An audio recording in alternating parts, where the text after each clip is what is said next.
আচ্ছা, আপনি কয়টা আসন চান? আমার 100 আসন লাগবে। খালি 100 আসন না, সাথে প্রধানমন্ত্রী পদটাও লাগবে, একদম লিখিত দিতে হবে। আপনারা আগেই কইছিলাম এই মালটার দলে নেন না, 1 নম্বরে পল্টি বাস।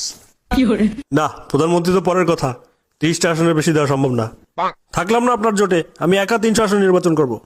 তুই এক কাম কর, মহিলা আসন সহ 400 আসন নির্বাচন করে একদম জাতিসংঘের মহাসচিব হয়ে যা।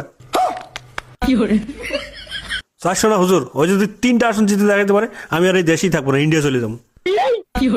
गजब बेइज्जती है। আচ্ছা, আপনার জোট থেকে বের হয়ে গেলেন কেন? জামাতে ইসলাম শরীয়ত বিরোধী দল, এরা ইসলাম থেকে বিচ্ছিন্ন, এরা সব কাফের।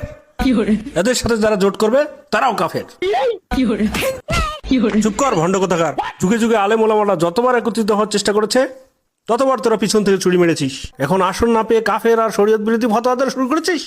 সুটিয়ে লাল করে দেবো, নোংরামি বার করে দেবো। প্লিজ আমাকে ক্ষমা করে দাও।